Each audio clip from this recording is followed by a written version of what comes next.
Pendant 20 siècles, l'homme se crut au centre du monde.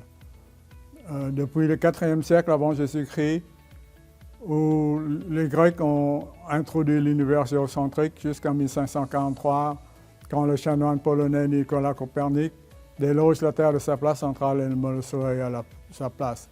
Et depuis, le fantôme de Copernic n'a pas cessé d'agir. On se disait que si la Terre n'est pas au centre du monde, le Soleil devait être au centre du monde. Patatras, les astronomes démontrent au XIXe siècle que le Soleil n'est qu'une simple étoile de banlieue à 26 000 années-lumière du centre galactique. Alors on pensait que tout l'univers était contenu dans la Voie lactée. De nouveau, l'astronomie dément ça.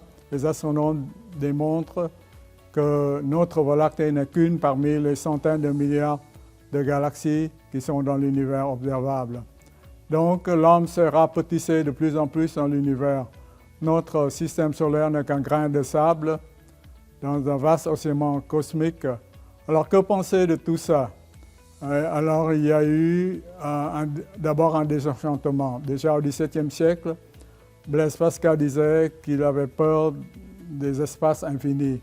En 1971, le biologiste français Jacques Monod conclut son ouvrage sur le hasard et la nécessité comme disant que l'homme a émergé par hasard dans un univers qui lui est complètement indifférent. Et le physicien américain Steven Weinberg renchérit disant que plus on comprend l'univers, plus il semble dépourvu de sens. Moi, je ne suis pas d'accord avec ça. Je pense plutôt que l'univers, la cosmologie moderne a redonné du sens à l'univers, et cela pour deux raisons. D'abord, nous sommes tous des poussières d'étoiles. Nous sommes faits d'éléments lourds, faits à travers l'alchimie nucléaire des étoiles. Parce que si l'univers n'avait pas inventé les étoiles, l'hydrogène et l'hélium faits dans les 3 premières minutes du Big Bang n'auraient pas suffi pour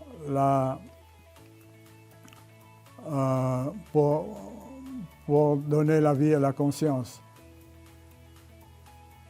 Donc, je pense que l'univers a un sens à cause de deux arguments. Nous sommes tous des poussières d'étoiles, et deuxièmement, à cause du principe anthropique du grec anthropos, qui veut dire homme. L'univers a été réglé de façon extrêmement précise pour que les étoiles se forment et fassent leur alchimie nucléaire et pour donner la vie à la conscience. Et ce réglage est, selon moi, dû à un principe créateur, un principe